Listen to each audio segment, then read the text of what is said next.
What's up, UNLV students? So today is not necessarily going to be a workout, all right? I am a certified personal trainer and I'm a human movement specialist. So I know a lot about the body, I know a lot about how the body works, and I know a lot about exercise in general. So what I wanted to do today was actually take some time to give you some exercise strategies, right? The reason that you are clicking on these videos and actually working out with someone is because you want to be healthier, right? Because you want to get into an exercise routine and you're not really sure how to do that on your own. So it's easier to follow someone or click on a video and kind of watch someone work out to get tips, tricks, hints, workout routines, etc. So from what I've seen, we don't really offer any education on how that works. So I just wanted to do this one video where I actually take the time to give you some things, all right? So I've actually made about 20 different tips, strategies, etc. that I wanted to run through with you today. Again, probably take about 15 to 20 minutes, which is what a normal workout would take. So it gives us an opportunity to learn, all right? The first thing I would say is make exercise a habit, okay? You should make it a daily thing, just like brushing your teeth, okay? It's something that you get into the habit of doing, and when you do that, it just becomes part of your routine. It becomes part of your day. If you forget to brush your teeth, you think, oh, I gotta go brush my teeth. If you forget to work out, you should feel the same. You should feel like, oh, I gotta go work out, right? Make time to work out, right? It doesn't have to be the same time every day, but establishing that routine is very important, okay? Just 15 minutes a day, right? As long as you're getting in 15 minutes a day minimum, that's what I would say you should be making that your habit. Consistency is more important than intensity, so you can always ramp up intensity, right? As long as you're getting to the gym, as long as you're setting aside time in your home and some space to actually pull out your dumbbells, to actually get down on the floor and do some push-ups, that's more important, okay? Intensity, you can always ramp up another time. You can always ramp up as you move, right? If you're trying to go for 30-pound curls, right, and you're doing 10, and you want to ramp up to 12, eventually ramp up to 15. That's the intensity level that you're bringing, right? If your heart rate is steady at 140 and you want to get that to 150 for 5 minutes straight, right? Again, that's ramping up intensity, and that's what comes later, okay? The more important thing is that you are getting the consistency. Consistency is key. I would also say to start slow, okay? When you first start a fitness program, obviously what I do and what all our other trainers do, you have a warm-up, right? You have a warm-up where you're getting your blood flow, and then you do a dynamic stretch. You don't do static stretching. Then you do your workout, you cool down, so you bring your heart rate down gradually, and then you do some static stretching to work those muscles that you are working throughout your routine, okay? So again, start slow. You can walk, you can do jumping jacks, you can jog in place. Those type of things just to get your heart rate up at a gradual pace is key. And then listen to your body, okay? If you feel dizzy, if you feel nauseous, if you're short of breath, if you feel any pain whatsoever, stop, okay? Don't question it, don't think, well, it'll pass. Just stop, okay? Don't push yourself beyond pain, don't push yourself beyond dizziness, and don't push yourself beyond nauseousness. Just take a break, okay? Even if you need to take a break for a day or two, you can do something different, right? So if you're deciding to go and do weights, right? And you're like, okay, Monday I'm doing weights, but I felt a little dizzy or a little nauseous. Tuesday, don't do weights, okay? Do some stretching. Take a good walk, right? Maybe jog a little bit and then come back to a walk, and then jog a little bit and come back to a walk. See how you feel, right? Does that dizziness or nauseousness come back? If so, stop, right? So you need to find what you can do gradually. And then vary your routine. That's very important. Try different types of exercises, right? So you can walk, you can cycle, you can row, you can swim, you can jog. There's all these different types of things you can do. You can do calisthenics with just your body weight. You can do actual weight work with dumbbells or kettlebells. So TRX bands, right? There's a lot of different things that you can do to vary your routine. Martial arts, yoga. There's all these different types of things that you can do that are still a workout, and you're varying your routine so that your muscles don't get used to doing the same things over and over and over. Consider time of day. Exercising in the morning can increase your energy for the rest of the day and can set your body up to burn more calories throughout the day. And evening workouts, if it's too late, it can disrupt your sleep. Now, I know a lot of people that go to the gym right after they get off work. That's fine if you get off work at 5 o'clock, 6 o'clock, okay? If you don't get off work until 8, 9, 10 o'clock, don't work out and then go home and go to bed, all right? It's just not gonna work for you. It can disrupt your sleep. You can try HIIT workouts, which I've often done for you. So high intensity interval training or HIIT routines. You can do those late in the afternoon. Again, just keep your blood level or your blood sugar level regulated. Okay, so don't overdo it. So that, to the point where when it comes time for bed, you're not tired, right? Your blood sugar's up too much for you to actually be sleepy. The next thing I'll say is give it priority. Again, there's always going to be some errand that you have to run. There's always going to be an activity that threatens to steal your workout time. Don't let it. You are the most important person in your life. You are. Make time for what you need to make time for to make yourself feel important, okay? So, workouts start outside the gym, okay? Deciding to go to the gym is part of your workout. Making that conscious decision to come into the dojo, to grab your exercise mat, to just the point that you are saying to yourself, I'm getting ready to make time for myself to go and work out is very important, okay? So give it priority. If you schedule time to work out, commit to it. Don't let something else take the place of it. Your friend called and say, hey, let's go grab drinks. Hey, let's go do this. No problem. I gotta go work out first, then I can meet you, okay? You wanna come with me? You know, do something like that, but don't give up the fact that working out is important to you and is part of your daily routine for some menial little task, okay? Pick a goal. All right, so people often come into the gym where I work and they say, I want to lose 10 pounds. My son's wedding, my daughter's wedding is coming up. I need to lose 15 pounds to fit into a dress. The brides come in, the grooms come in.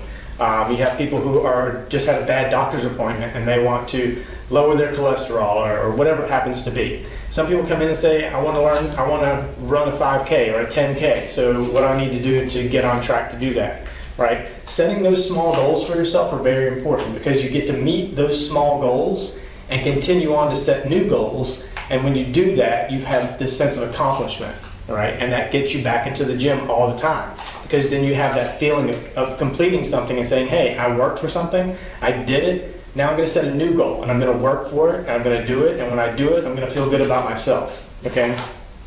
Let me think here. Oh, and don't expect huge changes overnight, right? So again, you do have those people that come into the gym asking for 5 pounds and they're like, oh, I need to be here for like a week and I'll do that, right? All right, give me 2 weeks and I'll lose that weight. Don't expect big changes overnight, okay? It's gradual, things happen over time, and when you start working with a personal trainer, they can have you working to adjust your diet. That can make some changes in your body, just that alone.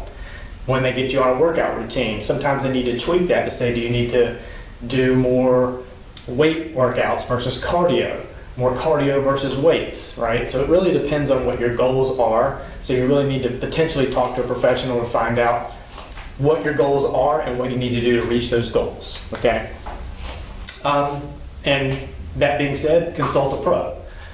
Go to a gym, okay? Go online, all right? You can go online, you can YouTube some of this stuff, your exact goals, what you're trying to do, asking Chat GPT, right? That can be at least a starting point. And again, asking someone like me, asking a professional, go to a certified personal trainer and say, hey, I'm trying to do this. What do you suggest? What do you suggest for my diet? What do you suggest for my workout routine?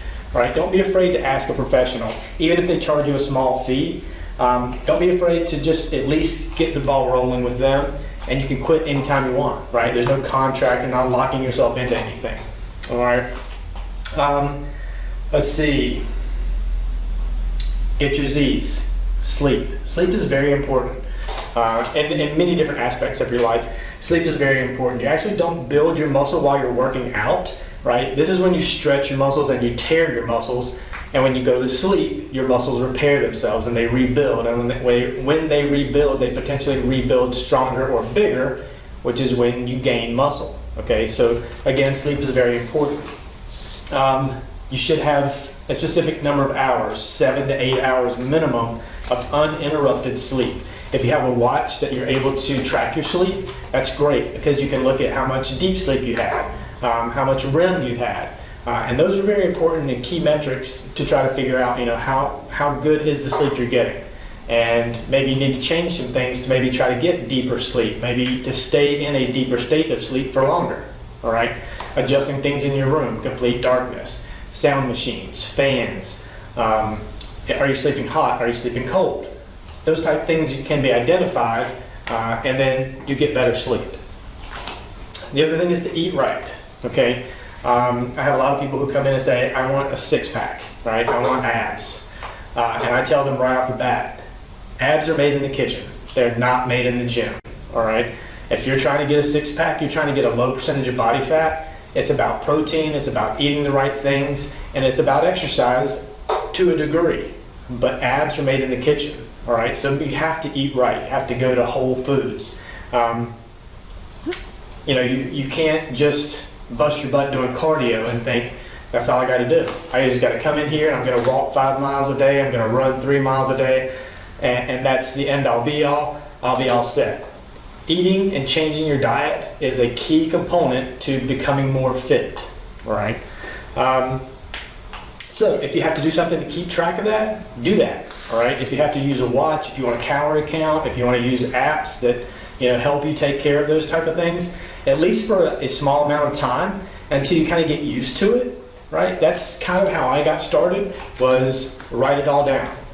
And then you kind of get used to, okay, I know about how much protein that is by the serving that's on the plate because I used to write it all down. I know how much carbs that is by looking at that rice serving on my plate because I used to weigh that and I know about what that looks like on my plate now. I don't have to write it down, okay? And you can look at your daily meals and understand without having to write it down, just a quick mental, okay, that looks about right for me, I'm all set, okay? Pick a partner, all right? Accountability is key as well. So if you have someone that you can go to and hold each other accountable, hey, did you go to the gym today?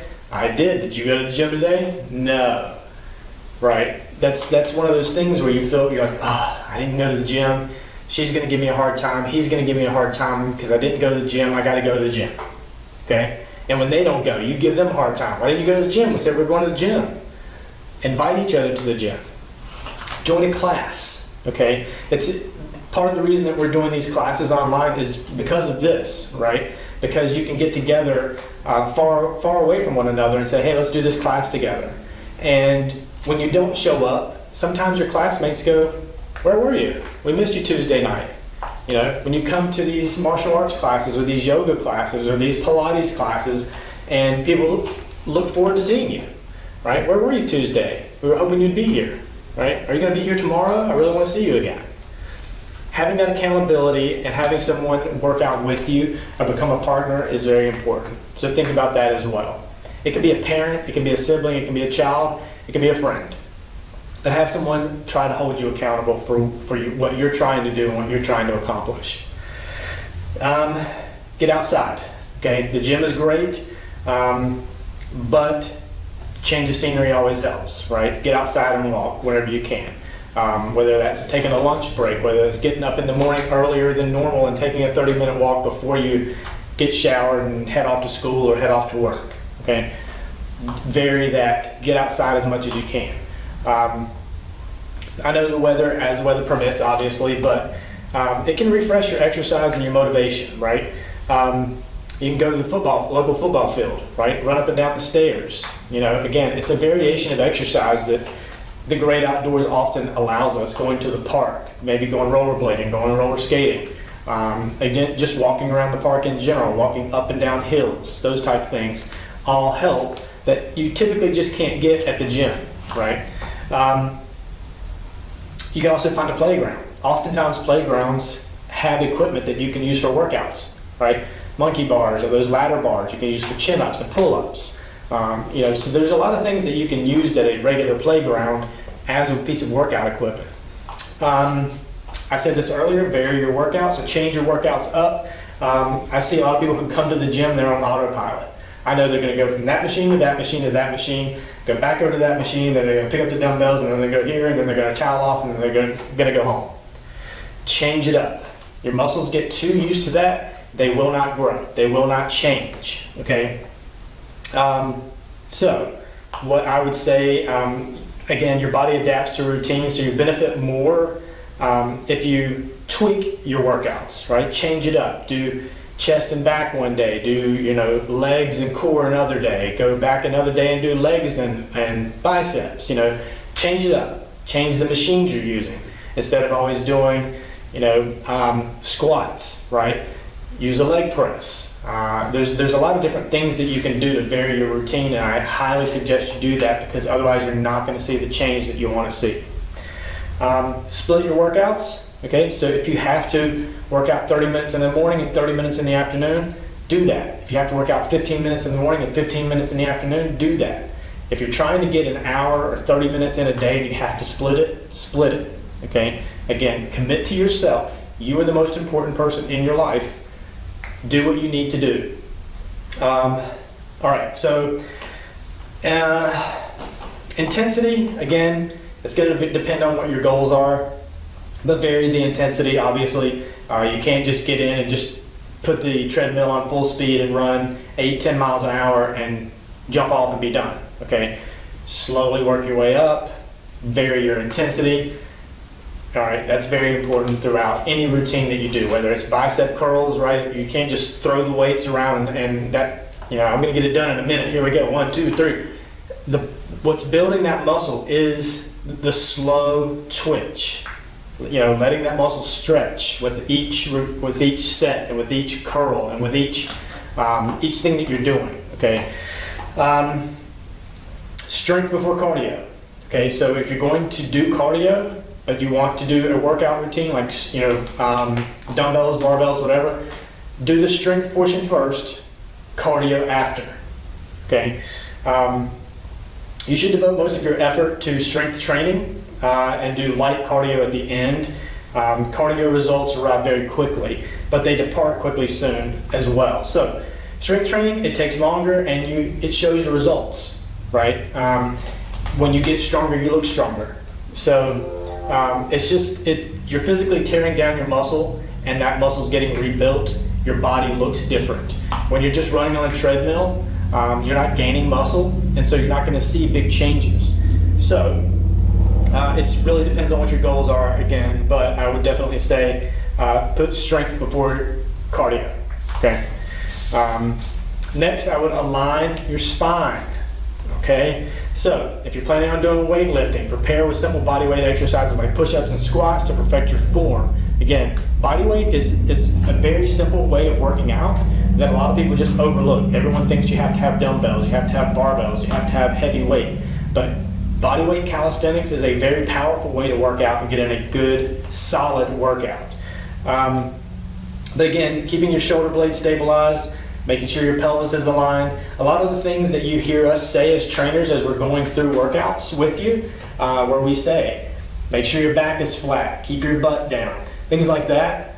We're saying that not to just hear ourselves talk, we're saying that because it's important to make sure that your spine is aligned, to make sure that you're getting the most out of each workout that we're doing, each potential exercise, okay? Flatten your belly. Endless crunches aren't gonna fix and make your belly flat, okay? That used to be a thing like back in the 80s and 90s. People were just like, I'm just gonna do 100 sit-ups a day and eventually my beer belly will go away. That's not true, all right? Just what I said earlier, the abs are built in the kitchen, right? It's really about nutrition. So anytime that you're working anything, flatten your belly, tighten your core, and feel it. You'll often hear me say that whenever we're doing workouts together. You'll often hear me say, tighten your core. You should feel your core.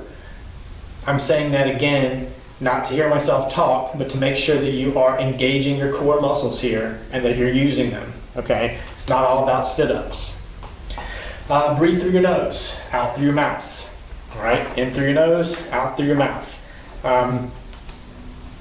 Cold weather, running especially, it's a little different. Don't be a mouth breather, as far as that's concerned, but when you breathe through your mouth, your body temperature drops more quickly and your vessels and arteries constrict. Your nose actually warms and humidifies the air. That makes the exertion easier for your cardio and pulmonary systems. Okay, so in through your nose, out through your mouth. Okay. Take breaks during the day. If you sit for long periods of time at work or at school, get up, walk around every hour at least. Okay, get up and move. There's settings on a lot of watches. My watch, I know for sure, because around 8 o'clock at night, my watch goes off and says, "You've gotten up every hour today." It tracks that, right? So there's a lot of watches that will track your standing time and your sitting time and say, some of them will even give you reminders. If you sit for too long, it'll say stand up. If you have that and you have the opportunity to use that function, do it. Now you have a job where you're on your feet throughout the day, forget about what I'm talking about. But if you have a sedentary job or you're at school throughout the day, make sure you're getting up and walking around about every hour to 50 minutes. Sip water all day. Water is very important. Drink water. Doesn't have to be flavored water. Don't drink Gatorade. Don't pick up sodas and colas and things that are filled with sugar. Okay, those things trick you into hydrating, but you're also drinking in a lot of sugar, taking in a lot of calories that you don't need to take in. Water is the best thing that you can put into your body, so drink water. Drink water throughout the day. Carry a water bottle around with you. You see it all the time. You see everybody now has a water bottle. Okay, carry around a water bottle and drink water throughout the day. Sometimes, again, have it on your watch, a reminder that says drink water. There's a lot of different apps and things out there that help you to remember to drink water. If you have to have something like that to remind you, use it until it becomes just muscle memory, where you just say, "Here I am, drinking water." It just happens. Okay. Roll away soreness. Use a roller. Foam rollers are very good and often overlooked piece of equipment that you can use to help muscle soreness. You'll find dozens of these things on Amazon, anywhere from $10 up to $40 or $50. Depends on what you're looking for. If you want the bumpy ones or the smooth ones, or what kind of foam it's made out of. Is it covered in neoprene? Is it just plain foam like a pool noodle, that type of thing? There's a lot of them out there. Find one that works for you. And again, I would say you should roll your sore muscles for about 20 to 60 seconds post-workout. So after you work out, roll your muscles. I never see it happen in gyms. I've only seen like one or two guys, and these guys are ripped. These guys come in, they work out, and then they lay down on the floor and they foam roll. And you don't often see it. You just see people come in, work out, and go home. And I highly doubt they're going home and foam rolling. Foam rolling is very important, and it really helps with muscle soreness, fatigue, and recovery the next day, right? You may not be as sore the next day as you would if you just went into the gym, worked out, and then went home. If you're using a foam roller, potentially you're not going to be as sore the next day, all right? So foam rolling is a very important thing. Perspiring, don't worry about it. I'm standing here sweating right now, and all I'm doing is talking to you. I think it's about 97 degrees right now where I'm standing, but don't worry about sweat. Sweat, okay?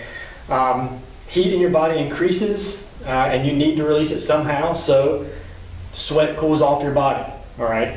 As you get into better shape, you're actually going to sweat more because your sweat glands become more active and more efficient. The more you're sweating, the more body weight you're losing potentially too, right? Often you go into gyms and they are highly air conditioned and they have big fans going, and it's hard to even work up a sweat, which is another reason to kind of get outside, right, and get that sweat worked up, right? Jump into the sauna at the gym if they have one. Again, where you're able to just drip off some of that and get that body temperature up really high, working a good sweat, okay? And then, I guess, the last thing I would say is just to be curious, okay? If you have questions, again, find a personal trainer, go online, use YouTube, contact someone like me who's just willing to give you that information and help you achieve the goals that you're trying to accomplish, all right? I'm going to try to remember this quote that you don't determine your future, but you do determine your habits, and your habits determine your future, all right? So when you think about things like drinking or smoking, all right, those are habits that will affect your future. When you get into things like exercising, working out, and eating right, those become habits that also affect your future. But those two paths diverge a great deal, okay? Which path do you want to be on? So you have to think about those type of things that, especially at a young age, you can start making these decisions now, and as you get older, you're going to age a lot more stylishly, right, than someone who smokes and drinks their entire life, and they age quite poorly. All right, so again, a lot of things to consider there, a lot of things to think about there, but I did want to take the time to actually go through some of that stuff so that you understand it, so that you can kind of get a feel for what I'm saying here and understand why you're coming, understand why you're clicking on these videos, understand why you're wanting to work out with us, why you're coming to these and actually doing these routines with us, why we're here giving you these routines, and why we're doing these routines for you and with you. So that's why we're here. That's what we're here to do. I appreciate you clicking on the video. I hope you learned something. We'll see you in the next video.